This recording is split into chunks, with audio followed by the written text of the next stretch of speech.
The morning Callum Mensa signed his divorce papers, it rained in Toronto the way it only rains in late October. Not hard, not dramatic, just steady and gray and indifferent, as though the sky had somewhere else to be and couldn't be bothered to make a scene about it. He sat in his truck for 11 minutes after leaving the lawyer's office on Bay Street. Not because he was devastated, though he was quietly, in the way men are when they've been expecting something bad long enough that when it finally arrives, the grief is mostly exhaustion. He sat there because he didn't know where to go. The apartment was Dara's now, officially. His clothes were in a storage unit in Scarborough. His son, Theo, was at school in Mississauga, and pickup wasn't until 3. Callum was 41 years old, a former high school history teacher turned school board curriculum consultant. And he had exactly $112 in his personal checking account. He wasn't broke in the catastrophic sense. He had equity in a retirement account Dara hadn't touched. He had a modest savings bond his mother had left him when she passed 3 years ago. He had prospects, technically. But on that Tuesday morning, sitting in a 2019 Ford F-150 with a cracked passenger side mirror and a Tim Hortons cup wedged in the cup holder from 3 days ago, he felt the particular poverty of a man who had organized his entire life around someone else's needs and then watched that someone walk out the door. He drove north on Avenue Road with no particular destination. That was how he ended up parked outside a library in Forest Hill, watching the rain hit the window when his phone rang. He didn't recognize the number. Mr. Mensa. It wasn't a question. The voice was precise, unhurried, and carried the particular quality of someone who had never once been put on hold. "My name is Ingrid Halverson. I'd like to speak with you if you have a moment." Callum looked at his Tim Hortons cup. He had nothing but moments. "Sure," he said. "I know this may seem unusual. I'm standing outside the library on Spadina Road, the one you're currently parked in front of." He looked up. There was a woman standing under the library's concrete overhang in a charcoal wool coat, holding a phone to her ear, looking directly at his truck. She was tall, maybe 45, with pale blonde hair pulled back tightly and the kind of posture that suggested she'd never once slouched against a wall in her life. He got out of the truck. She did not move toward him. She waited, which told him something. "Mrs. Halverson," he said when he reached the overhang. "Thank you for stopping." She extended her hand and shook his once firmly. "I'll be direct with you. I've been looking for you for about 3 weeks. Callum felt the particular stillness of a man who has run out of capacity for surprise. "Why?" "Because I need help," she said. "And I've been told, by people I trust, which is a short list, that you are specifically the kind of person who provides it. There are moments in a life that you don't understand while they're happening. You only make sense of them later, when you're standing far enough back to see the shape of things." Callum would think about that Tuesday for years afterward, about the rain, about the cracked mirror, about the 11 minutes he sat in his truck not knowing where to go, and how that exact paralysis had kept him in exactly the right place at exactly the right time. But we're getting ahead of ourselves.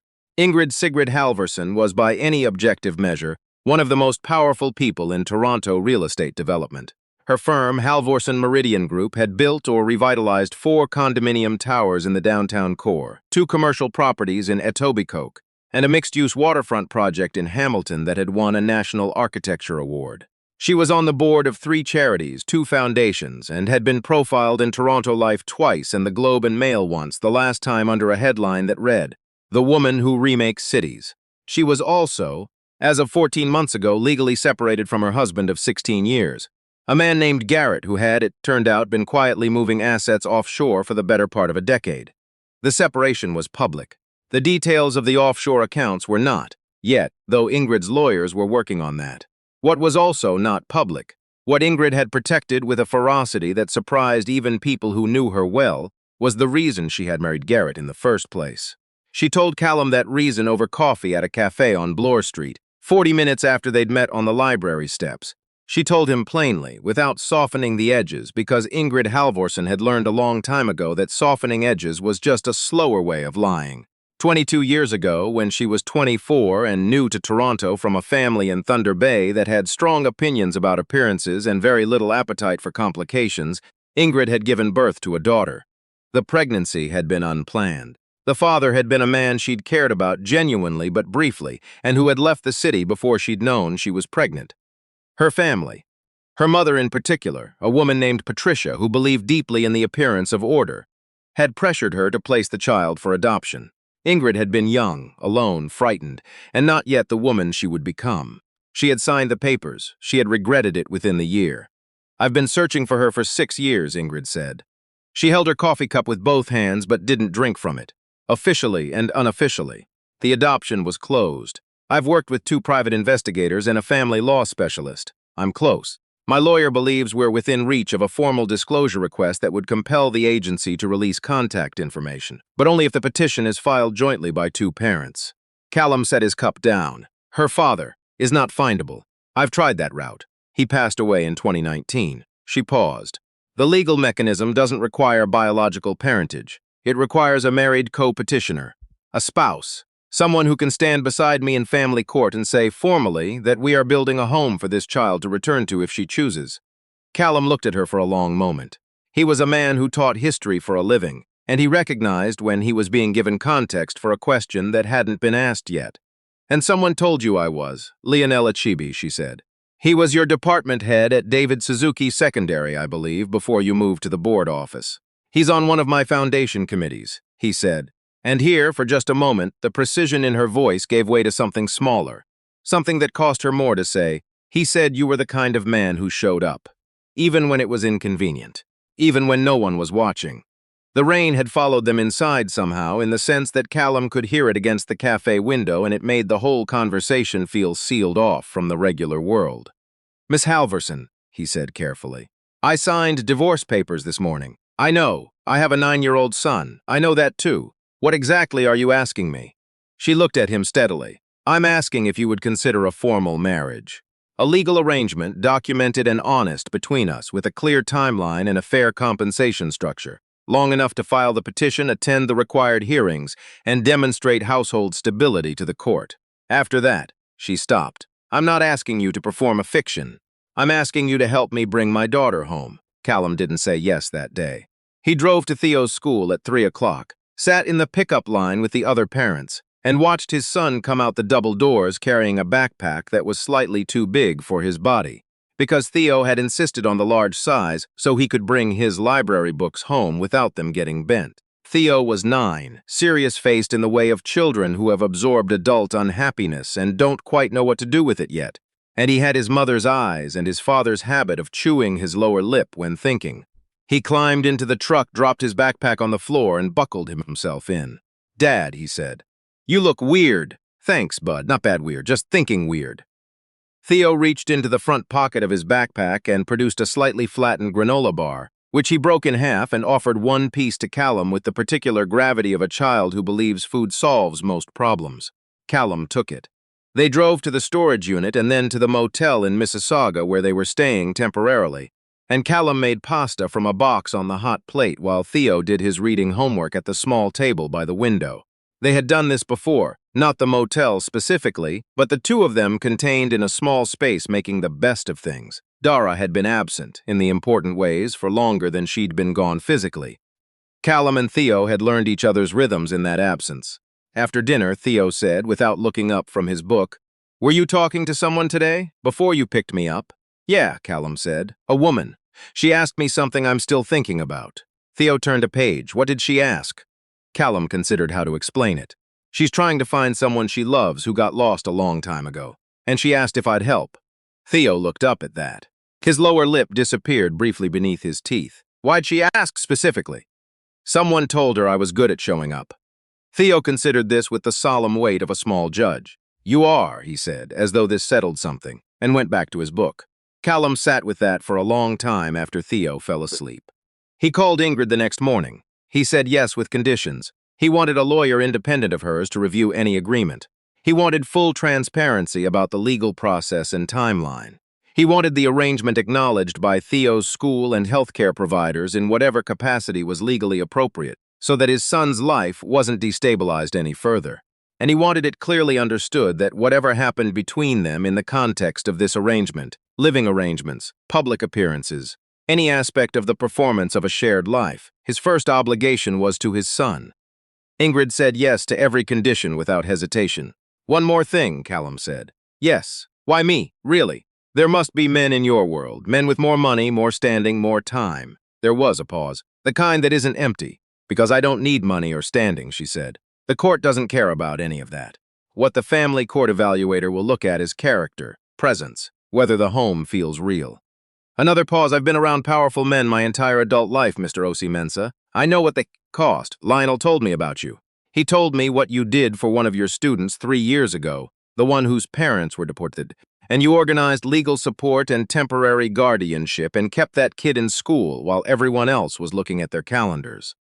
Callum didn't say anything. That's the kind of man I needed to find, Ingrid said quietly. Not a prop, a partner. They married at City Hall on a Wednesday in November with 2 witnesses, Lionel Achebe and Ingrid's personal assistant, a composed woman named Bia who cried unexpectedly and spent the rest of the Courthouse afternoon pretending she hadn't. There were no flowers, no reception, no photos beyond the official ones. They went for lunch afterward at a Thai restaurant on Dundas West because it was close, and neither of them had eaten. Theo ordered pad thai and informed Ingrid with considerable authority that the peanut sauce there was actually good, not fake good. Ingrid had looked at him then with an expression Callum hadn't been able to name at the time. He would figure out later that it was longing, the specific longing of someone who has spent years imagining what they missed. They arranged separate bedrooms in the townhouse Ingrid owned on Roncesvalles Avenue. She had offered to rent something neutral, but Callum had said it made no sense to pay for a space neither of them owned when there was a perfectly good house already. Theo enrolled in a school nearby and made one friend within the first week, a kid named Jonas whose father coached minor hockey and kept inviting Callum to games. Callum went twice and found, to his surprise, that he wasn't performing contentment. He was actually experiencing it, in the piecemeal way you sometimes do when you've stopped expecting to.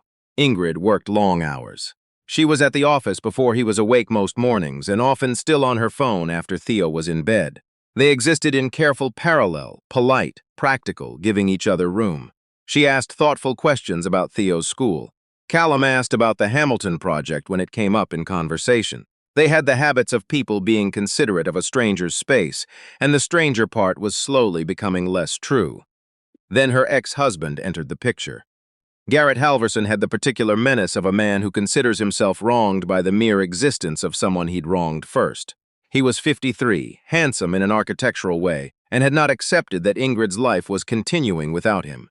The offshore account investigation had not resolved in his favor. His lawyers had advised settlement. He had not settled. Instead, he had started talking. Not loudly, Garrett was too careful for loudness. He talked to the right journalists at the right moments. He talked to mutual contacts on the board circuit. He said things that were technically not false but required a specific framing to land correctly. And that framing was this. Ingrid's sudden remarriage, immediately after the separation became final, was either suspicious or desperate. Take your pick. One property industry newsletter ran a short piece under the subheading HMG under scrutiny. Is the Halverson Meridian shakeup personal or strategic? It didn't name Callum directly. It didn't have to. Callum read it on his phone one morning while Theo ate cereal at the kitchen table, and he felt something he hadn't expected to feel, a clean, quiet anger on Ingrid's behalf. He told her about it that evening. She was standing at the kitchen counter reviewing documents, still in her coat, and when he mentioned the newsletter piece, she didn't look up immediately. She finished the paragraph she was reading. Then she set the papers down carefully, like she was placing something fragile. He's done this before, she said. Every time he feels cornered, he creates noise in my direction. She finally looked up. He knows about the petition. I don't know how, but he does. He's trying to make the marriage look unstable, yes. Callum leaned against the counter across from her. She hesitated, which told him the answer. Ingrid. He left a voicemail last week. I deleted it. She met his eyes. I know I should have told you. Yeah, he said. Not harshly. Just the word with its full weight. She nodded. Something settled between them in the way things settle when people decide to stop being careful at each other and start being honest instead. He's going to try to paint this as a financial arrangement, she said. If the family court evaluator hears even a whisper of that. Then we tell the truth, Callum said. That it started as a formal arrangement and became something else that's not a lie. She looked at him. Is it? He said. She didn't answer right away. That was its own kind of answer. The family court evaluation was scheduled for March. By February, Garrett had made his move. Not loudly, not publicly, but precisely. He filed a third-party submission to the court questioning the legitimacy of the petition on the grounds of the marriage's recent timing and suggesting financial motivation on Callum's part. It was the kind of legal maneuver that didn't require proof to do damage. It just required enough smoke to make people look for fire. Callum's independent lawyer, a pragmatic woman named Shirin Moradi, who had been doing family law in Toronto for 20 years and had no patience for what she called tactical cruelty, told him plainly. They'll want to interview you separately. They'll want to speak to Theo. They'll want to verify that your household is stable and genuine, which means the next 6 weeks your life is an open document. Callum thought about Theo, about school in Roncesvalles, about Jonas and minor hockey, about the way Theo had started leaving his library books on the kitchen table because Ingrid sometimes picked one up and read the back, and once had gotten genuinely absorbed in a book about ancient Rome and read it in 2 days and left a post-it note inside the front cover that said, surprisingly gripping, I. He thought about the night 2 weeks ago when he'd come home late from a board meeting to find Ingrid sitting at the kitchen table with a folder open in front of her and a look on her face he recognized. Not sadness exactly.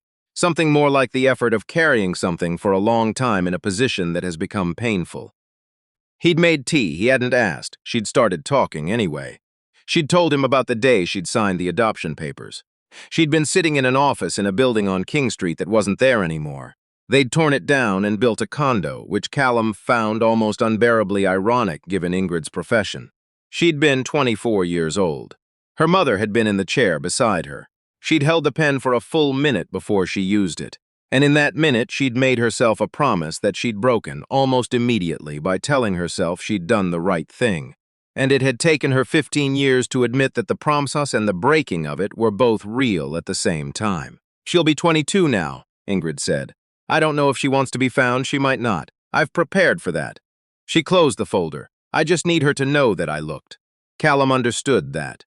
In his work at the school board, he had sat across from dozens of families in crisis, and what he'd learned, what history had taught him before any of that actually, was that the worst thing wasn't loss. The worst thing was vanishing, being left without explanation. The difference between I had to let you go and I never stopped looking could be the entire shape of a person's interior life. She'll know, he said. Ingrid looked at him over her tea. You can't promise that. No, he agreed. But I can tell you it's the kind of thing I intend to help make happen.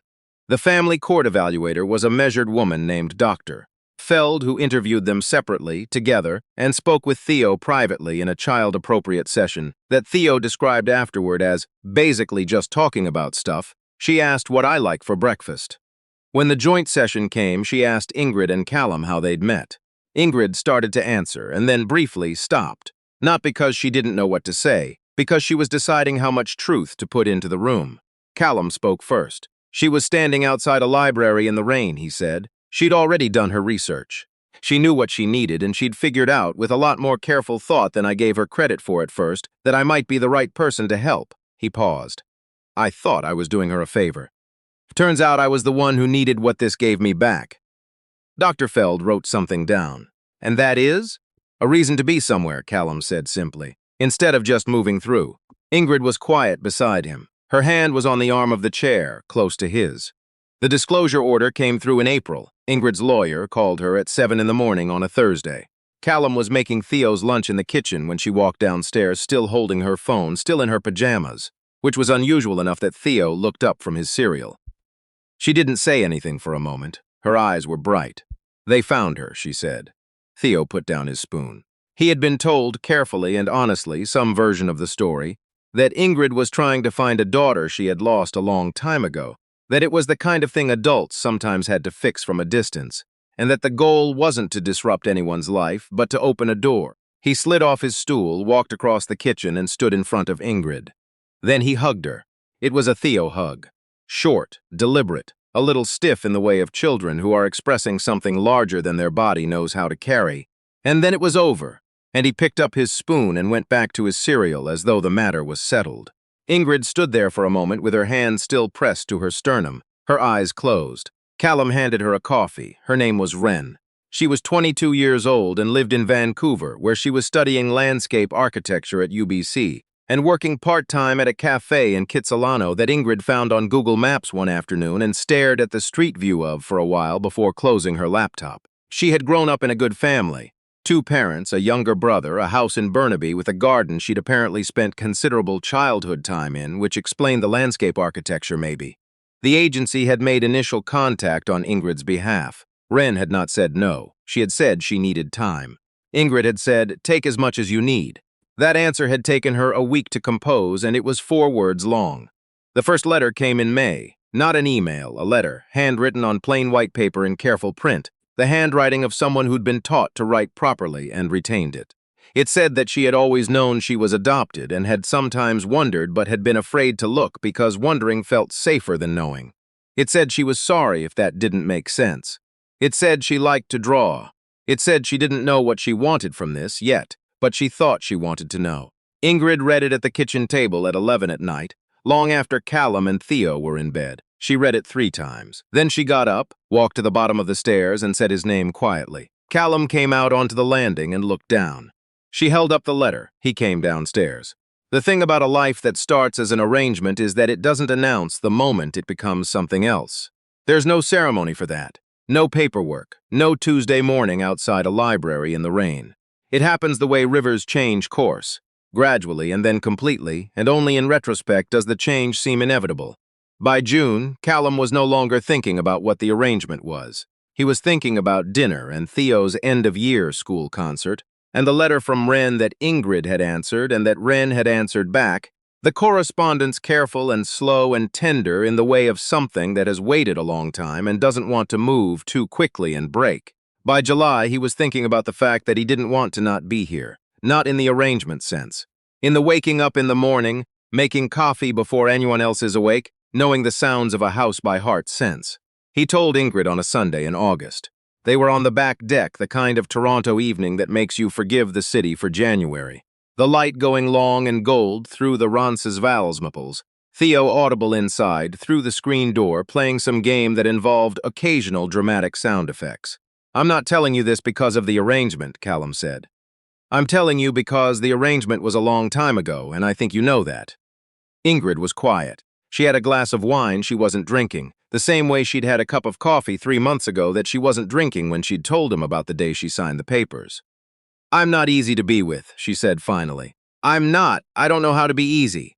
"I've noticed," Callum said. "I'm still here." She turned to look at him. The light was very gold.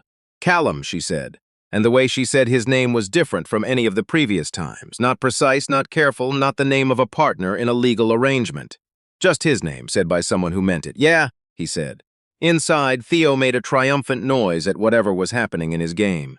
Ingrid laughed, briefly, genuinely, a sound that still surprised her each time, as though she hadn't expected to still be capable of it. Callum reached over and took the wine glass from her hand and set it on the railing, and she let him. And they sat in the long gold light of a Toronto summer evening, with the maples throwing shadows across the deck, and Theo's sound effects coming through the screen door, and the whole complicated, unexpected shape of the lives they'd built here settling around them like something that had always been true and had only needed time to become visible. Wren came to Toronto in September. She flew in on a Thursday and stayed at a hotel in the annex because Ingrid had offered the spare room and Wren had said not yet, which was the right answer, and Ingrid had respected it completely. They met for coffee first, Ingrid and Wren at a cafe on Harvard Street, for 90 minutes. Callum didn't ask how it went when Ingrid came home. He waited. She came into the kitchen, set her bag on the chair, and stood at the counter for a moment. "She draws the same way I do," Ingrid said. "Left-handed, tilted paper." She pressed her fingers to her mouth briefly. "She has questions. A lot of them. It's not going to be simple," Callum said. "No," she exhaled. Callum said. "No." She exhaled. "She once considered this." "What did you tell her?" "I told her I'd ask him." She looked over at him. Is that okay?" I didn't want to presume. It was the first time in all these months that she'd asked him that. Is that okay? Not as a formality, not as legal courtesy, as someone who actually needed to know. "Yeah," Callum said. "That's okay. I'll talk to him tonight." He did. Theo was in bed with his book when Callum knocked and came in and sat at the foot of the mattress. He explained, the same careful, honest way he'd been explaining things to Theo since Theo was old enough for careful honesty, that Ingrid's daughter was in the city and might want to meet him. Theo listened with his lower lip between his teeth. "Is she nice?" he said. "I don't know yet, I think so." Theo thought about it. "Does she like reading?" "I haven't asked." "You should ask," Theo said with the confidence of someone whose criteria are clearly established. He went back to his book. Then, Actually? Callum looked at his son. The small, serious face, the too large backpack visible in the corner. "Yeah," he said. "Actually." Theo nodded, satisfied, and turned his page. It's not the grand gesture in the end. It's never the grand gesture. It's the Tuesday morning when you don't know where to go and you end up parked in exactly the right place. It's the granola bar broken in half in a truck on the way back from a lawyer's office. It's the post-it note inside a library book about ancient Rome. It's a hug that's a little stiff and over in 4 seconds and means everything. The court had done its part. The letters had done theirs. Ingrid and Wren were building something slow and honest and fragile, the way you build things that are worth keeping. Callum had a life on Roncesvalles Avenue with maple trees and a too large backpack in the corner of a bedroom, and a woman who didn't know how to be easy but was trying, in every way that mattered, to be present. Theo had Jonas and minor hockey, and the kind of stability that doesn't come from an address but from the quality of the people in a room. Some mornings, when Callum was up first and the house was quiet and the light was coming in flat and pale through the kitchen window the way October light does in Toronto, he thought about that 11 minutes in his truck outside the law office on Bay Street, about what he'd been waiting for without knowing it. He'd thought, in those 11 minutes, that he was at the end of something. He hadn't known yet that the library was 3 kilometers north and that someone was standing under its overhang in the rain, looking for someone worth trusting. He hadn't known yet that he was already on his way.